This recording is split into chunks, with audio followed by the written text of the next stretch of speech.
출애굽기 12장 12절에서 13절 말씀까지 봉독해 드리겠습니다. 내가 그 밤에 애굽 땅에 두루 다니며 사람이나 짐승을 막론하고 애굽 땅에 있는 모든 처음 난 것을 다 치고 애굽의 모든 신을 내가 심판하리라. 나는 여호와라. 내가 애굽 땅을 칠 때에 그 피가 너희가 사는 집에 있어서 너희를 위하여 표적이 될지라. 내가 피를 볼 때에 너를 넘어가리니 재앙이 너에게 내려 멸하지 아니하리라. 아멘. 우리 앞분하고 인사할 때 여호와 살롬 이렇게 인사하겠습니다. 언제나 사제의 은총, 언제나 사제의 은총, 오늘 설교의 제목이 되겠습니다. 우리가 믿는 하나님은 범신론적인 하나님이 아니고 삼위일체 하나님입니다. 우리가 매주마다 예배 드리지 않습니까? 삼위일체 하나님께만 영광이 되게 도와 주옵소서. 삼위일체 하나님 앞에 예배 드린다는 것 자체가 축복이 아닐 수가 없어요. 우리가 예수님께서 이 땅에 오셔가지고 직접 하신 말씀 가운데에 어떻게 보면 창세기에서부터 계시록까지 전체를 함축해서 한마디로 그 한 말씀이 돌아온 탕자잖아요. 아버지께서 창조주 하나님께서 아들이 집을 나간 겁니다. 집을 나가서 어떻게 될지 모르잖아요. 집을 나가서 악한 것들한테 또 사기나 당하지 않을까. 가서 이게 뭐 오늘 밥이라도 제대로 먹었는가. 아버지는 늘 걱정인 겁니다.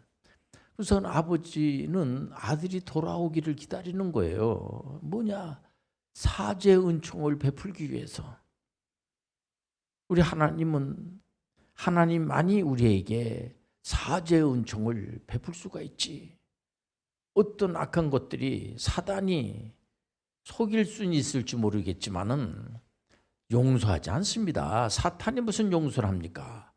오직 하나님만이 우리 죄 문제를 해결해 주시고 용서해 주시고. 1517년 종교 개혁을 한 그 마르틴 루터, 그 이후에 장 칼뱅 선생님이 오직 성경, 또 오직 믿음, 오직 하나님의 은혜, 하나님의 은총으로만 이 개혁을 할 수가 있다. 그 개혁 정신이 성공했던 것이 뭐냐면 하나님의 은혜로. 그래서 우리 창조주 하나님 앞에서 피조물 사람들은 공로를 자꾸만 내서 가지고 되는 게 아니에요. 공로, 우리가 하는 것들이 참 귀하지만은 우리의 힘으로, 우리의 노력으로 우리가 애쓰고 힘써가지고 구원받는 게 아닙니다. 오직 예수 그리스도만이 우리의 죄를 다 용서해 주시고 구원해 준다는 사실을 우리가 알고 있지 않습니까? 아니 그 아담이 인류의 그 조상인 인류의 첫 아담이 죄를 졌다고 하면은 그 죄를 말이야 아담한테 하나님 자꾸만 그 아담한테 책임을 돌려야지. 그래서 우리에게 자꾸만 책임을 돌려가지고 되겠습니까? 아담의 문제는 아담이 해결하게끔 해야지. 그러나 아담이 그 죄 문제를 해결할 수가 없어요. 오직 예수 그리스도만이 우리 죄 문제를 해결할 수가 있는 거죠. 이거를 우리가 깊이 우리가 기도하면서, 그래서 예수님께서 이 땅에 오셔가지고 사제의 그 은총을 베풀면서 각종 질병에 걸려 있는 분들을 치료해 주시고 약한 사람들을 참 불쌍히 여기고 가난하고 소외된 사람들을 다 이렇게 어루만져 주시고 한 것이 뭐냐면 우리 하나님만이 그런 문제를 해결할 수가 있지 어떤 누구도 그 문제를 해결할 수가 없어요. 그래서 구세주는 오직 예수 그리스도예요. 창조주 하나님만이 전능자시고 하나님이시지 피조물은 어떤 누구도 창조주 하나님이 될 수가 없다는 걸 우리가 알고 있지 않습니까? 실제적으로 우리가 태어나기도 전에 2000년 전에 예수님은 이 땅에 오셨어요. 이 땅에 오신 이유가 뭐냐면 우리를 구원하기 위해서, 사죄의 은총을 베풀기 위해서. 사탄이 사죄의 은총을 베풀 수는 없어요. 물론 이렇게 속일 수가 있죠. 사탄이 야 나도 너희들의 죄를 용서할 수 있는 그런 권세가 있어. 그건 사탄이 아니에요. 사탄은 절대로 우리 죄 문제를 용서할 수 있는 그런 능력도 없고 그런 생각 자체를 갖지 않습니다. 우리 어떻게 속이려고 그러고 우리를 죽음의 구렁텅이 속으로 끌고 갈지는 모르지만은 우리 예수 그리스도처럼 우리를 푸른 초장으로 죄 문제를 해결할 수가 없어요. 그래서 복음의 핵심은 십자가 부활이지 않습니까? 십자가 부활. 십자가는 바로 우리 죄 문제를 해결해 주신 겁니다. 우리가 교회에 나오는 이유는 죄 문제 때문에 나오는 거예요. 오직 예수 그리스도만이 우리 죄 문제를 해결해 줄 믿습니다. 그렇기 때문에 우리가 믿는 겁니다. 우리가 그냥 뭐 교회에 뭐하러 나가? 교회에 왜 나가지? 여러분들 교회에 나가서 예수를 믿음으로 구원을 받는 거예요. 예수님을 믿음으로 구원받는 건데 가만히 성경 말씀을 보니까는 예수님께서 우리가 태어나기도 전에 2000년 전에 우리가 태어나지 않았죠. 태어나기도 전에 하나님의 기쁘신 뜻으로 2000년 전에 우리를 구원해 주시기 위해서 십자가에서 피 흘려 돌아가시고 모든 문제를 다 해결해 주신 겁니다. 사죄의 은총을 선포하시고 악한 것들이 그저 우는 사자처럼 믿음의 사람들을 넘어뜨리려고 해도 우리가 끝도 가지 않은 것이 뭐냐면은 예수님께서 다 그런 문제를 해결해 주시고 우리는 그 사실을 믿고 쫓아가면 되는 거예요. 창조주 하나님의 은총은 창세기에서부터 시작을 해가지고 이 출애굽에서도 보면은 이스라엘 백성들이 하나님의 선민인 이스라엘 백성들이 애굽에 430년 동안 노예 생활을 했지 않습니까? 노예 생활을 하면서 그 애굽에서 탈출한 것이 출애굽이잖아요. 애굽에서 탈출하는 거. 탈출하는데도 이분들이 유월절이라고 하는 것은 뭡니까? 애굽에서 탈출하는데 해방한 그 날, 그때 하나님이 개입하셔가지고 하나님의 선민이라고 하면 하나님께서 그때마다 어려움이 있을 때마다 개입해서 해방시킨 거에 대해서 자녀가 그날을 기억을 하면서 노예들이 해방된 날이 유월절이란 말이에요. 유월절.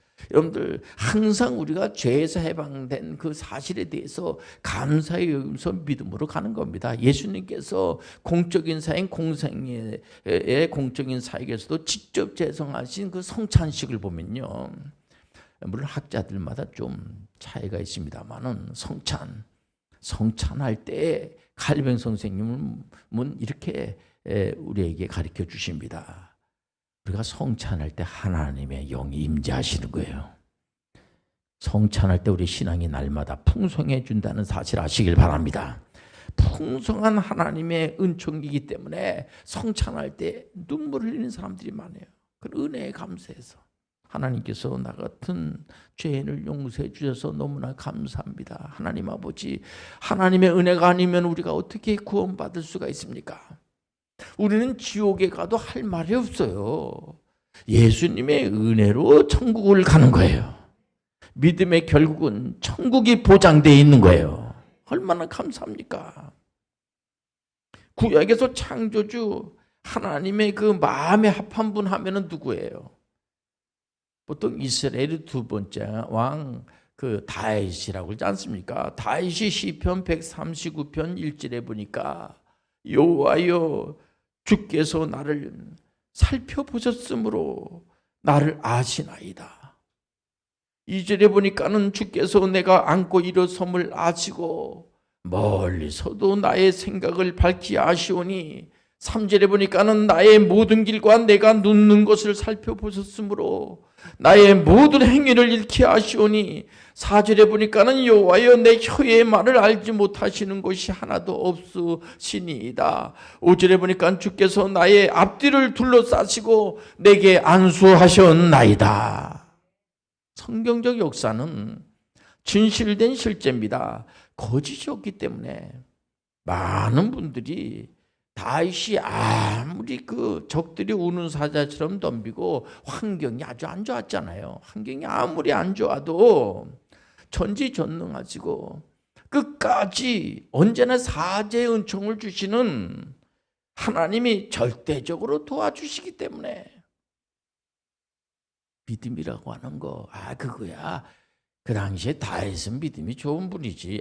그런 일이 있었지. 그게 아니고 이런 말씀을 왜 제가 설교를 하고 여러분들은 오늘 이 시간에 왜 이 말씀을 듣습니까? 여러분들 삶 속에 적용하세요. 다윗의 믿음이 여러분들의 믿음이 되시길 바랍니다. 나의 힘이 되신 여호와여 내가 주를 사랑하나이다. 한마디로 다윗은 하나님, 왜 하나님께서 나만 사랑하십니까? 천하 어떤 사람들은 무슨 생각을 가지고 살지 모르지만은 믿음의 사람들은 왜 하나님 왜 나만 사랑하십니까? 다윗을 우리가 참 신앙이 좋으신 분이구나.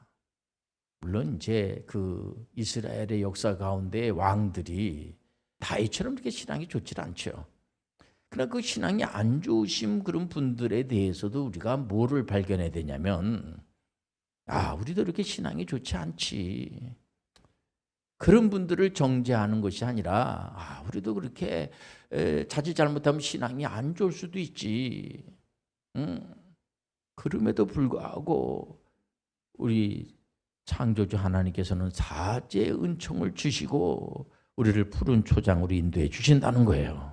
그러니 얼마나 우리가 요즘 은혜 많이 받으신 그런 분들은 하나님께서 나 같은 죄인을 구원해 주셨으니 내가 나머지 여생을 예수님께서 원하시는 복음 전하는 사람이 돼야 되겠구나.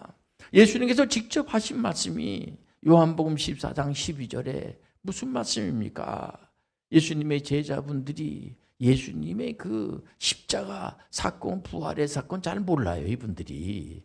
그럼에도 불구하고 예수님께서 진실로 진실로 내가 너희들에게 말하는데 내가 하는 일을 제자들이 할 수가 있고 나를 믿는 자는 나보다도 더 큰 일 할 수가 있다. 그런 말씀이 뭐예요? 우리가 예수님보다 더 큰 일 할 수가 없지요. 그 얘기는 뭐냐면은 우리가 사제 은총을 받았으니 기분이 좋고 기도하는 것들마다 응답이 되니까 얼마나 감사하구나. 그러고 끝나는 것이 아니고요. 우리도 예수님이 하신 사역을 그냥 그대로 다른 사람에게 전한다는 거예요. 많은 분들이 나머지 여생을 나는 전문인 선교사로, 어떤 분들은 내가 평생을 남의 나라 가가지고 복음 전할 수는 없지만은 내가 날짜를 정해서 2년이든 3년이든 또 내가 못하면 우리 자녀들에게까지라도 2년이고 3년이고 가서 복음을 전하게끔 해야지 되겠구나. 내가 하나님의 사제 은총을 받았으니 이제 내가 나머지 여생을 살아갈 때 그래도 다른 사람에게 따뜻하게 말 한마디 하고 남 안 좋은 얘기만 하고 우리는 정죄할 자격이 없어요. 그러므로 예수 안에서는 정죄함이 없어요. 그러므로 예수님 안에 있으면은 가만히 생각해 보니까는 내가 너무 은혜를 많이 받았네. 은혜를 어떻게든 간에 남에게 나눠줘야지. 낙심된 사람들에게 어떤지 간에 소망을 주고 어떤지 간에 우리가 초대교회, 한국에도 초대교회가 138년 전에 언도우드 선교사님이 복음을 들고 오시지 않았겠습니까? 그 젊은 나이에 대한민국 가서 보니까는 이 나라는 믿음이 없는 것 같고 참 너무 가난하고 너무 힘들고 앞이 안 보입니다. 깜깜합니다. 제가 그 전문의 선교 대상을 여전도회관에서 드리는 이유가 뭐냐면 그곳이 바로 138년 전에 젊은 그 선교사인 목사님인 그 언도우드 선교사님의 그 선교 그 본부 자리예요. 그 자리가 얼마 되지 않았어요. 우리가요 한 138년밖에 되지 않았단 말이에요. 1517년에 그때 벌써 유럽에서는 종교개혁을 일으키고 미국에서는 그 젊은이들이 내 나머지 여생을 복음을 전해야지. 주로 중국에 가서 복음을 전하려는 사람들이 많았어요. 인도하고. 근데 하나님의 은혜로 온도우다고 아벤젤러가 대한민국에 와가지고 복음을 전해야 되겠다. 그런 분들에 대해서 우리가 고맙게 생각을 하고 지금도 아직도 복음 모르는 그런 분들한테 우리가 회의 선교사로 우리 대한민국에서 교회에서 80년대에 100명의 선교사가 나갔고요. 90년대에는 1000명이 나가고 2000년도에는 10,000명 단위가 되고 지금에 와서 28,000명, 30,000명이 나가는 거 하나님의 은혜가 아닐 수가 없어요. 우리가 2030년도까지 100만 전문인 선교사들을 양성해서 파송해야 되겠다. 이거는 해도 그만 안 해도 그만이 아니라 여러분들 자신이 전문인 선교사라는 생각을 가지고 복음을 땅끝까지 전하시길 바랍니다.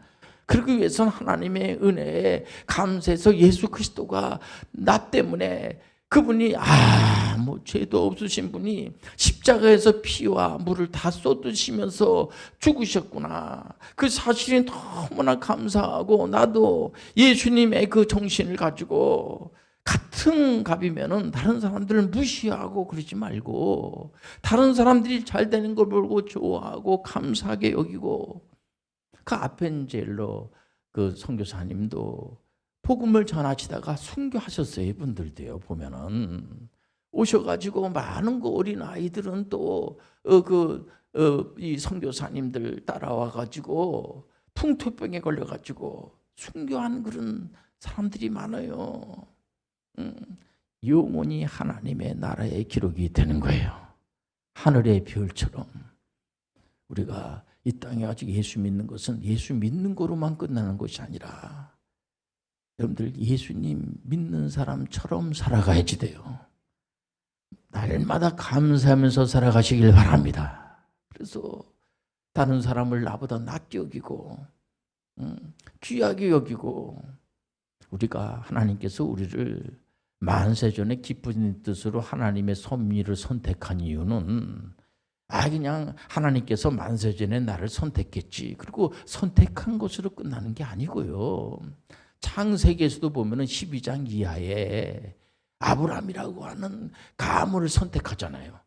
그리고 모든 것을 다 이렇게 도와주시고 피할 길을 피하게 해 주시고 어려움 있을 때마다 다 막아주시고 물질의 복도 주셔서 그분들이 다 갑부들이 돼요. 갑부들이 거부들이 됩니다. 이분들이 큰 부자들이 돼요. 근데 그 부자가 목적이 아니고 내가 예수 믿고 나서 내가 부자가 되고 우리 교회가 예수 믿고 나서 참 이렇게 재산도 많아지게 되고 너무 감사한 일이죠. 그게. 그러나 그거로 끝나는 것이 아니고 우리 하나님께서는 아브라함 가문을 선택해서 가나안 땅까지 메소포타미아에서 있다가 가나안까지 가는 거예요. 가나안 땅을 정복하라는 거예요. 요즘 말해서 한마디로 가나안 땅이 뭡니까? 저는 그곳을 개혁주의자들이 늘 얘기하는 정치, 경제, 문화, 국방 모든 분야에 들어가서 예수님의 그 세계관, 창조, 명령, 타락, 구속, 회복 이 성경적 세계관을 가지고 많은 분들을 푸른 초장으로 인도하는 그런 선교사님들이 되라는 거예요. 우리 하나님께서 우리를 이렇게 선택한 이유는 내가 모든 죄를 다 용서해 줄 테니까 그래 내가 모든 죄사함의 은총을 받고 또 기도하는 대로 하나님 응답해 주시고 내가 이 축복받았네 너무 좋네 그래서 남한테 가가지고 으쓱거리고 남을 무시하고 그러는 게 아니고요. 우리가 또한 예수님이 하셨던 그 사역을 어느 선교사님들이 그 지역에 가가지고 거기 있는 분들에게 헌신하고 봉사하고 우리도 지금 필리핀 이제 사역을 하고 이렇게 하고 있습니다만은 일본 선교 사역하고 이렇게 하고 있지 않습니까? 선교사님들이 가가지고 이름 없이 빚도 없이 헌신하고 봉사하고 하는 거 하나님이 기뻐하시고 은혜로 인도해 줄 줄 믿습니다. 그분들을 위해서 우리가 기도도 하고 또 여러 가지로 이모 저모를 우리가 헌신하고 있지 않습니까? 또 어떤 경우에는 자기가 직접 가서 선교는 못하더라도 얼마든지 기도할 수가 있지 않습니까? 그래서 기독교는 기도교라고 하잖아요. 기도교. 기도라는 게 뭡니까? 하나님 내 뜻대로 마옵시고 아버지 뜻대로 하옵소서. 그겁니다. 여러분들 악한 것들이 제일 무서운 게 기도하는 겁니다. 기도는 뭡니까?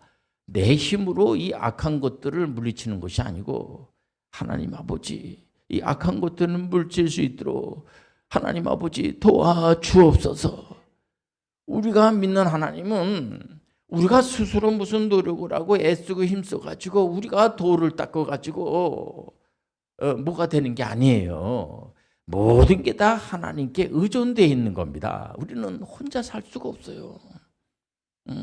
지금 북경에서 이제 그 올림픽, 동계 올림픽 하고 있지 않습니까? 그런 걸 보더라도 야, 이 지구촌이 다 하나구나. 대한민국에 있는 국민들의 수준이 많이 높아졌어요. 보니까 너무 감사해요. 그런 걸 보면서 우리 그 선수들이 다치지만 않고 가가지고 잘 그 젊은 다른 세계에 그 다른 나라 사람 선수들하고 같이 잘 어울리고 잘 이렇게 씩씩하고 이렇게 너 교만하지 않고 그러면서도 용감하고 올림픽 정신이 뭐예요? 거기서 사이좋게 거기 가가지고 싸움하고 그냥 그 안 좋은 얘기나 하고 이러면은 누가 그 올림픽 뭐해를 합니까? 우리가 신앙생활을 할 때 다른 게 아니에요. 우리는 영성이라는 게 뭐예요? 위 아래가 잘 이렇게 맞춰지고 좌우가 잘 맞춰지게 되고 수직과 수평이 만나는 거. 우리는 하나님을 정말 아버지로 섬기고 이웃하고 좋은 관계를 맺는 그런 분들이 될 때 우리는 정말 언제나 사지의 은총을 받은 자처럼 살아갈 수가 있는 거예요. 기도하겠습니다. 하나님 아버지, 전 세계 79억의 많은 분들이 지구촌에 지금 살고 있는데 지금 힘든 시간을 보내고 있습니다. 주여 긍휼을 베풀어 주옵소서.